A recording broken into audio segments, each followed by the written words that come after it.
British advanced pain clinic, నొప్పి మాయం, surgery దూరం. For appointments 9155515563. నమస్కారం, వెల్కమ్ టు ఐ డ్రీమ్. ధర్మ మార్గం విత్ విజిత కార్యక్రమానికి స్వాగతం.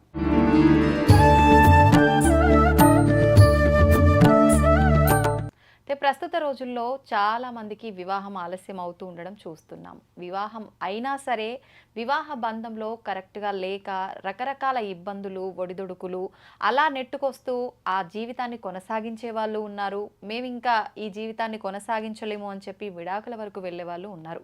అయితే ఇలా కాకుండా దానికి ఒక పరిష్కారం చూసుకోవాలి అనుకునే వాళ్ళకు లలితా సహస్రనామంలోంచి ఒక మంచి నామం కనుక పారాయణం చేసుకుంటే మంచి ఫలితం ఉంటుందని చెప్పారు అమ్మగారు. ఇప్పుడు అమ్మతో మాట్లాడి తెలుసుకుందాం ఆ మంత్రం ఏంటి అనేది. ప్రస్తుతం నాతో పాటు ఉన్నారు శ్రీ విద్యా ఉపాసకులు డాక్టర్ పేరి అరుణ గారు. ఇప్పుడు వారితో మాట్లాడిద్దాం. అమ్మ నమస్తే. నమస్తే అమ్మ, శ్రీమాత్రే నమః. అమ్మ, చాలా మందిలో ఆడవారికైనా కానివ్వండి, మగవారికైనా కానివ్వండి, వివాహ సమయం దాటిపోయినా సరే వివాహం అవ్వకపోవడము, ఒకవేళ వివాహం అయినా సరే ఆ దాంపత్యం అనేది సజావుగా లేకపోవటము, రకరకాల ఇబ్బందులు అయితే చూస్తున్నామమ్మ భార్యాభర్తల మధ్య కూడా. అలాంటివి లేకుండా ఉండాలి అంటే లలితా సహస్రనామంలోంచి ఏ నామం పారాయణం చేస్తే బాగుంటుంది? అవునమ్మా, చాలా మంచిది. నిజంగానే మన లలితా సహస్రంలో ప్రతి నామము కూడా ఒక రెమెడీ అమ్మా. ప్రతి దానికి ఒక రెమెడీ మన లలితా సహస్రంలోనే కనిపిస్తూ ఉంటుంది. ఎప్పుడైతే మనం దాన్ని పట్టుకుంటామో మనకి దాంట్లో ఫలితం కూడా కనిపిస్తుంది. అలాంటిది ఇప్పుడు మీరు అడిగిన క్వశ్చన్ కూడా ఈ జనరేషన్లో ఈ వివాహంతో సంబంధించిన చాలా చాలా ప్రాబ్లమ్స్ నడుస్తున్నాయి. ఒకటి పెళ్ళి అవ్వకపోవడం కూడా, కొంచెం లేట్ మ్యారేజెస్, దానికి ప్లస్ మ్యారేజెస్ అయినా కూడా వాళ్ళల్లో సరైన దాంపత్య జీవితం లేకపోవడం, ఇది చాలా జరుగుతున్నాయి. సో దీనికి కారణము ఏమిటా అంటే మన ఒకటి ఎక్స్పెక్టేషన్స్, మెయిన్ కారణం ఎక్స్పెక్టేషన్స్. అది మగపిల్లాడు అవనండి, ఆడపిల్ల అవనండి, వాళ్ళకి ఎలా కావాలో అలాగే కనుక దొరకకపోతే వాళ్ళు వెనకాల వెయిట్ చేస్తున్నారు, వస్తారని. దానివల్ల ఏంటవుతుంది? లేట్ మ్యారేజెస్ అవుతున్నాయి. First expectation. లేట్ మ్యారేజెస్ అవుతున్నప్పుడు అప్పుడు కాంప్రమైజ్ అవుతున్నారు. ఇంకా చూశారు ఒక అప్పుడు ముందు ఏదైతే వద్దు ఇది కాదు అని అనుకున్నామో, ఆ లేట్ మ్యారేజ్ వచ్చేసరికి అప్పుడు చూద్దాం పర్వాలేదులే ఆ లెవెల్కి వస్తారు. అప్పటికి ఆల్రెడీ లేట్ అయిపోతుంది. అప్పుడు కొంచెం కాంప్రమైజేషన్ దాంట్లోకి వస్తారు. అలాంటప్పుడు వాళ్ళది ఒకళ్ళకొకళ్ళు సరిగ్గా అర్థం చేసుకుని వాళ్ళ ఆ బంధం కనుక సరిగ్గా లేకపోతే అక్కడే మనకి ఈ డైవర్సులు, విడాకులు ఇలాంటివన్నీ స్టార్ట్ అవుతాయి. వాళ్ళిద్దరి మధ్యన ఆ బంధం సరిగ్గా లేకపోయేసరికి. ఇందులో ఒక్కళ్ళని మనం అనడానికి లేదు, ఓన్లీ ఆడపిల్ల తప్ప మగపిల్లాడు తప్ప అని కాదు. Understanding, main understanding. వివాహ బంధము అంటే పవిత్ర బంధము, ఇద్దరు మనసులు కలిసే పవిత్ర బంధము. ఓన్లీ మనసులు కాదు, ఇద్దరు కుటుంబాలు కలిసే పవిత్ర బంధము, ఇద్దరు కుటుంబాలను కలుపుతుంది.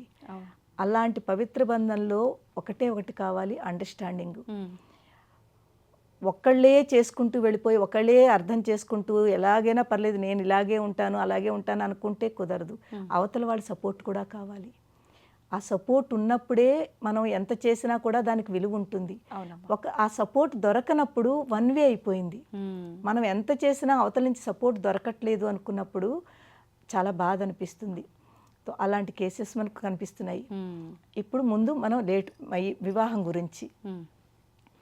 వివాహం లేట్గా అవుతున్నా, ఒకవేళ మాకు మంచి పిల్లాడు కావాలి అంటే ప్రతి తల్లి తండ్రి, ఆడపిల్ల తండ్రి మంచి పిల్లాడు వస్తే పాలు మా అమ్మాయి చక్కగా అక్కడికి వెళ్ళిన తర్వాత మా ఇంట్లో ఎలా ఉందో అలా ఉండాలి, బాగా చూసుకుని పిల్లాడు కావాలి, మంచి అత్తమామలు కావాలి, వాళ్ళందరూ కోరిక ప్రతి తల్లి తండ్రికి ఉంటుంది. అది సహజం అమ్మ, ఉండాలి కూడా, ఉంటుంది కూడాను ఉంటుంది. కానీ అక్కడ ఎక్స్పెక్టేషన్ కూడా మరీ ఎక్కువ ఉండకూడదు. ఇప్పుడు ఓవర్ ఎక్స్పెక్టేషన్ అయిపోతుంది. ఆ లెవెల్లో ఉంటేనే మా పిల్లని ఇస్తాము అన్న లెవెల్కి వెళ్ళిపోతే అక్కడ కష్టం వస్తుంది. సో ఇప్పుడు ఆడపిల్లలు తక్కువైపోయారు, మగపిల్లలు ఎక్కువైపోయారు. చాలామంది ఇప్పుడు మగపిల్లలు ఎంతమందో అలాగా ఆడపిల్లలు ఎక్కడా అని వెతుకుతున్నారు. సో ఆ పరిస్థితికి వచ్చేసాం మనము.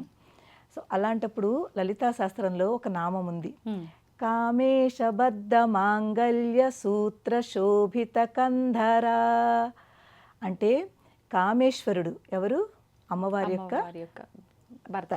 ఆయన మంగళసూత్రము అమ్మవారి మెడలో కట్టారు. కామేశ్వరుడు అమ్మవారి మెడలో మంగళసూత్రం కట్టారు. ఎప్పుడైతే అమ్మవారి మెడలో మంగళసూత్రం కట్టారో అమ్మవారి మెడ కోటి సూర్యులాగా మెడంతా కూడా కాంతివంతంగా మెరిసిపోతోంది. ఎందుకుట? ఆ మంగళప్రదమైన మంగళసూత్రము ఆవిడ మెడలో కామేశ్వరుడు కట్టిన మంగళసూత్రం యొక్క దాని యొక్క కాంతి, దాని యొక్క మంగళప్రదము శుభప్రదమైన మంగళసూత్రం యొక్క కాంతి అమ్మవారి మెడంతా కూడా చాలా మంగళప్రదంగా కనిపిస్తోంది, కాంతివంతంగా కనిపిస్తోంది. ఇక్కడ ఇద్దరికి ప్రేమ కూడా కనిపిస్తోంది. ఆయన కట్టినంత ప్రేమతో కట్టిన మంగళసూత్రము, ఆ మంగళసూత్రం యొక్క బంధము అమ్మవారిని అయ్యవారిని ఆ పవిత్ర బంధంలో కల్పిస్తోంది. ఇద్దరిని కూడా పవిత్ర బంధం, ఇక్కడ బంధం ఎలా ఉండాలన్నది చూపిస్తుంది మనకి. ఆ మంగళసూత్రం అంటే ఒక మంగళసూత్రం కాదు, అది ఇద్దరు మనసులను కలిపే ఒక చక్కటి పవిత్ర బంధము. ఈ బంధం ఎప్పుడైతే ఒకళ్ళకొకళ్ళు కనిపిస్తోందో అదే ఈ మంగళసూత్రం యొక్క విశిష్టత. అందుకే మనం మంగళసూత్రానికి అంత ఇంపార్టెన్స్ ఇస్తాము. స్పెషల్లీ మన ఆడవాళ్ళము పెళ్ళయింది అంటే అంతా కూడా మన సర్వస్వము మంగళసూత్రము. మన భర్త బాగుంటే అంతా బాగున్నట్టే కదమ్మా, ఆయన బాగుండాలనే కదా కోరుకుంటాము. తో ఈ మంగళసూత్రానికి మనం అంత పవిత్రంగా చూస్తాము.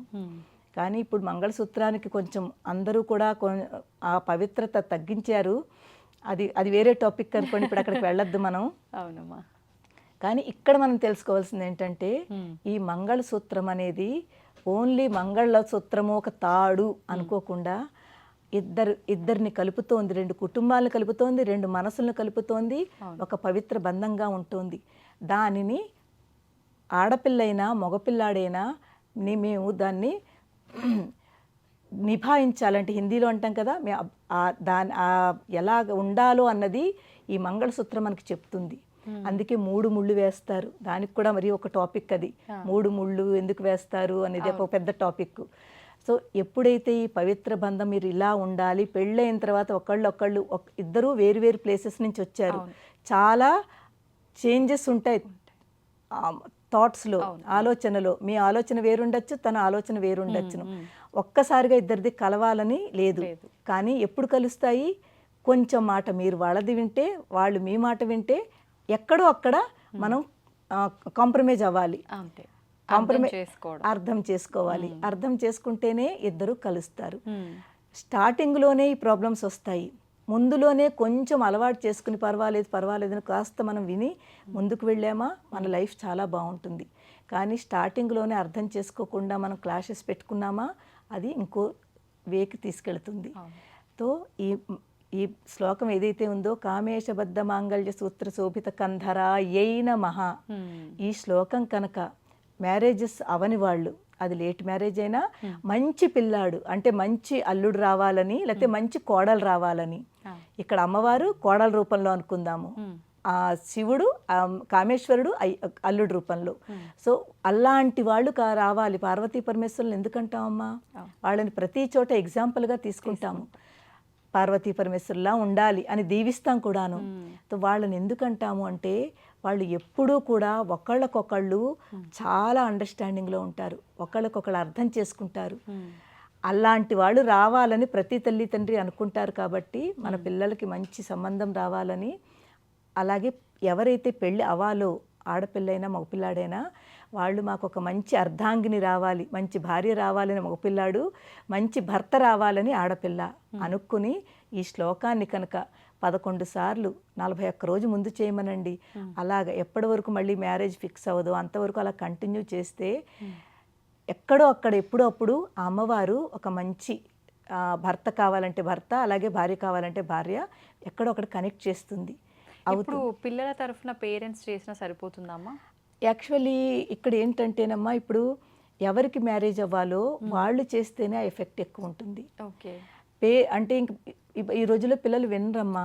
ఎంతో మంది నేను ఇస్తానా, అమ్మ మా అమ్మాయి ఇది చెయ్యదమ్మా, దాని తరఫు నుంచి నేను చెయ్యనా అని అడుగుతారు. ఒక 20-25% ఎఫెక్ట్ ఉంటుంది. Okay okay. కానీ 100% ఎఫెక్ట్ ఉండాలంటే ఎవరి మ్యారేజో వాళ్ళే చేస్తే మంచిది, వాళ్ళ గురించి వాళ్ళు చదివితే మంచిది. సో అప్పుడు వాళ్ళకి ఎఫెక్ట్ ఉంటుంది. అది కూడా భక్తితో చదవాలి. అంటే అక్కడ కూడా మీరు నాకు మ్యారేజ్ చెయ్యి అని కాకుండా ఒక్కసారి మీరు ప్రార్థించండి, చెయ్యండి. 100% ఎక్స్పెక్టేషన్ తోటి మీరు కాదు. అప్పుడు కూడా మీరు ఈ శ్లోకం మీద తక్కువ, మీరు కావాల్సిన కోరిక మీద ఎక్కువగా మీరు చూపిస్తున్నారు ఫోకస్. మీ ఫోకస్ అంతా దీని మీద పెట్టండి. ఎప్పుడైతే ఇది మంత్రంగా మీరు లోపలికి తీసుకుంటారో ఆ వైబ్రేషన్స్ మీ థాట్స్నే మారుస్తుంది. అంటే చెప్పాను కదా, చాలా ఎక్స్పెక్టేషన్ ఉందనుకోండి, వాడికి వచ్చి తగ్గుతారు, పర్వాలేదు బాగానే ఉన్నారు కదా చెయ్యొచ్చును, ఆ లెవెల్కి వస్తారు. అలాగే అందుకే కదా అవ్వట్లేదమ్మా, ఎక్కువ హై ఎక్స్పెక్టేషన్ పెట్టుకున్న మూలంగానే అవ్వట్లేదు.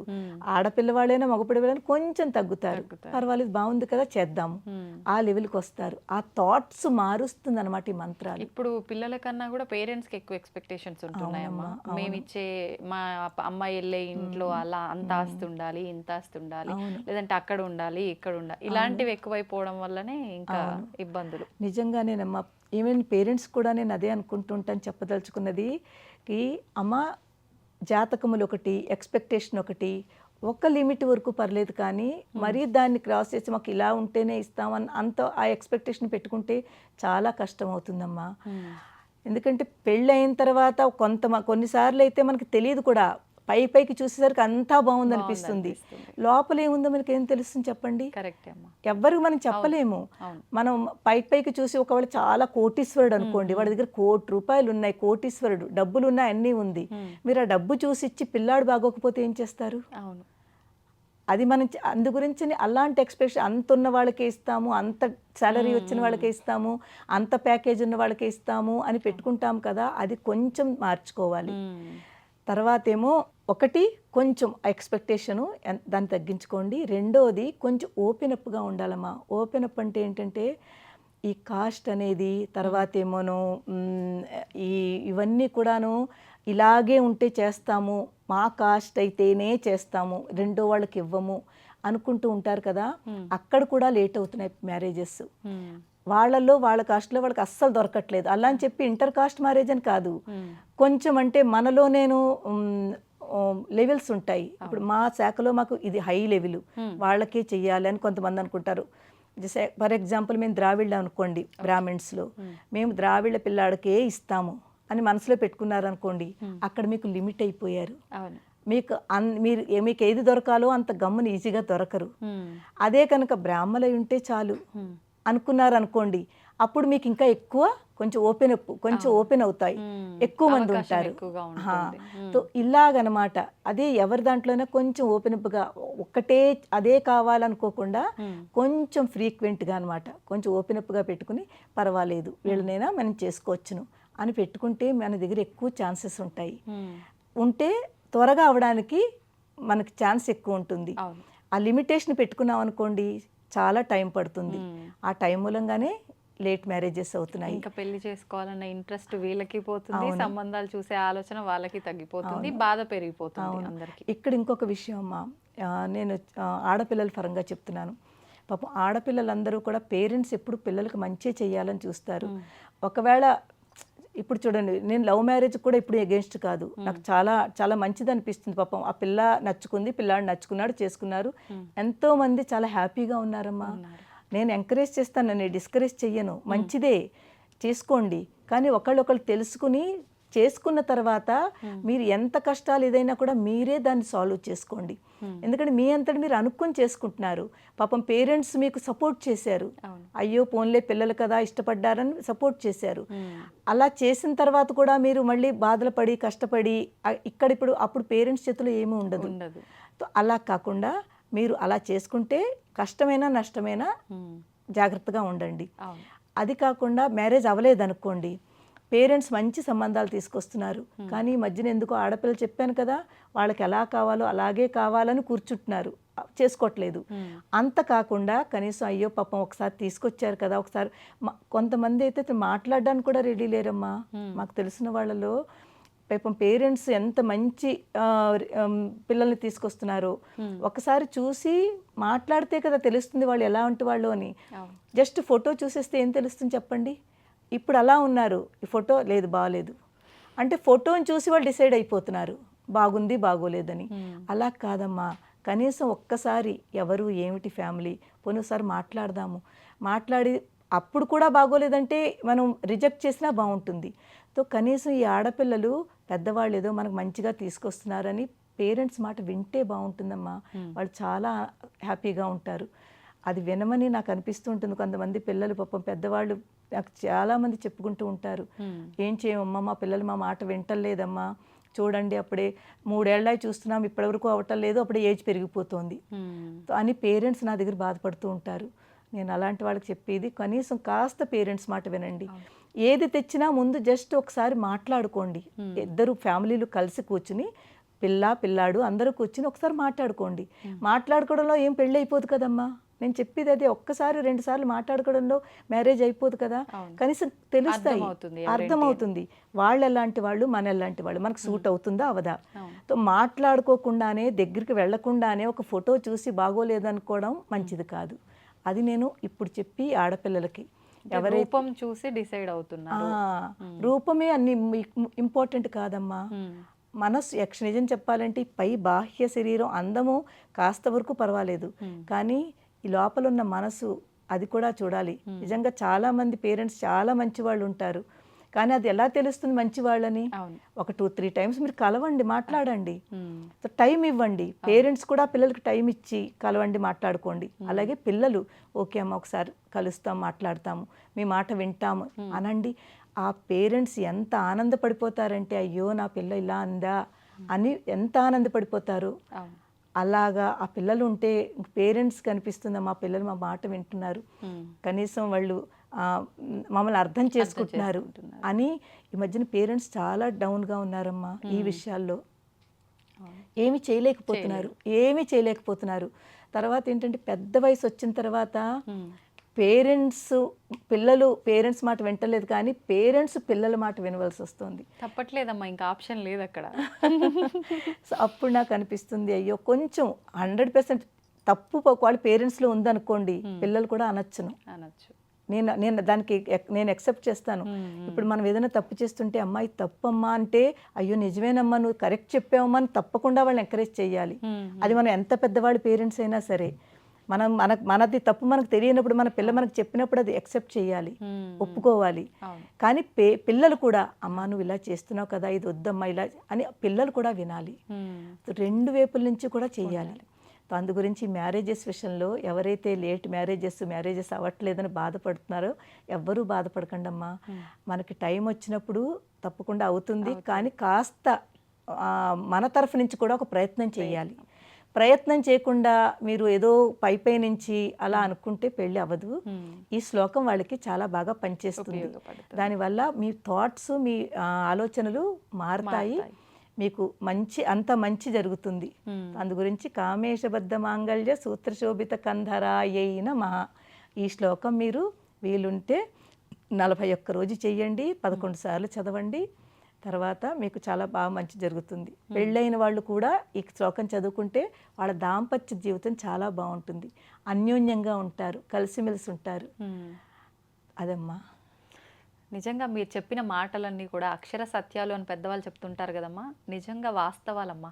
ప్రతి ఒక్కరు కూడా పేరెంట్స్ అయినా ఇప్పుడు మీరు చెప్పిన రకంగా ఉన్నవాళ్ళు ఉన్నారు, అందరూ అని చెప్పలేం, కానీ పేరెంట్స్ అలానే ఉన్నారు, పిల్లలు అలానే ఉన్నారమ్మా. ఈ వీడియో కనుక చూస్తే అందరికీ ఒక మంచి మెసేజ్ ఇచ్చినట్టే అమ్మా. ధన్యవాదాలు. శ్రీమాత్రే నమః అమ్మా.